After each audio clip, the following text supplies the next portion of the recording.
minutes. Nothing. 25 minutes. Nada.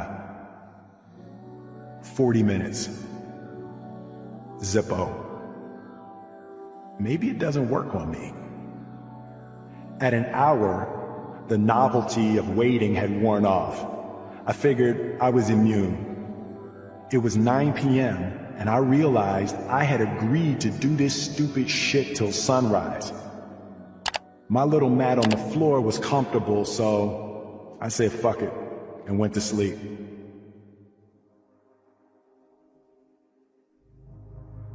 When I woke up, I was floating deep in outer space. As I regained my bearings, I realized that I was trillions of light years away from Earth. I was so far away that I knew I would never see anything or anyone I loved ever again. This is where I would be for eternity. As I digest the magnitude of my predicament, I begin to glide through the infinity of stars. I notice that they're not stars as we know them. It's as if Picasso had painted outer space, colors, hues, and angles. I'm suddenly overwhelmed by the majesty of my surroundings.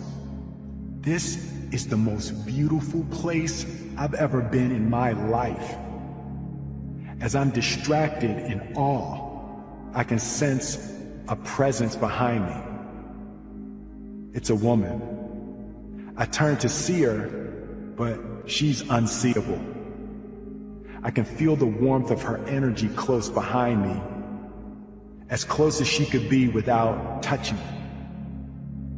She's happy I'm here, and I can tell she will never leave me. Somehow, I know she's been waiting for me. Her voice centers directly behind my right ear, as if her lips were only millimeters away. I turn again, craving just a glimpse of this beatific goddess, but as I move, she moves. I can tell I'm not meant to see her, but I'm okay with that, because every second with her quenches my lifelong thirst. She is everything. Lover, teacher, mother, protector, guide. She is all I have ever dreamed of and everything I have ever wanted. I can tell she knows everything I need to know and how to get everywhere I want to go. She is my goal, my solution, my answer. She is the top of the mountain and the sky beyond. Where are we?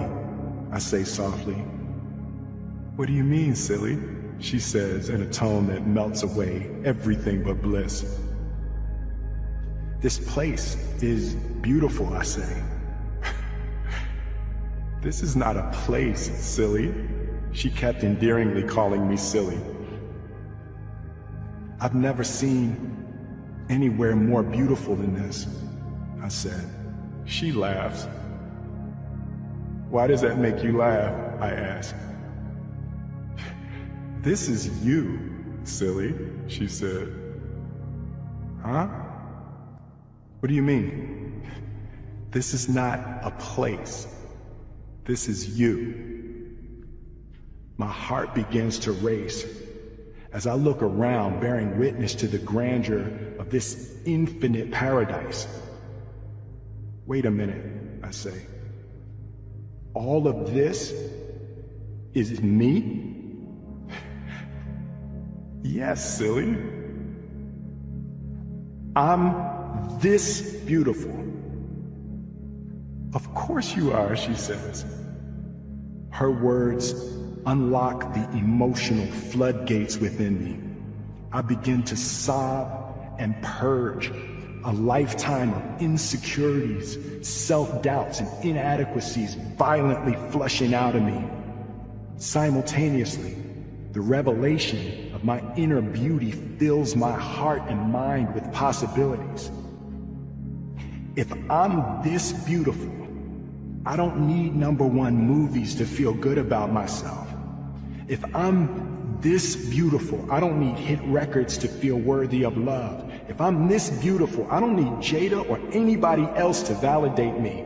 If I'm this beautiful and I have this internal sanctuary I can always return to, then I don't need anybody to approve of me. I approve of me. I am enough. This was my first tiny taste of freedom. An invisible yoke had been lifted from my neck. All of my needing and grasping and clinging and lusting and demanding and maneuvering and reaching and craving, all of the insatiable desires that had kept me on my hamster wheel of misery were falling away. I no longer needed to chase the proverbial carrot on the stick. I wasn't starving anymore. In my 50+ years on this planet, this is the unparalleled greatest feeling I've ever had.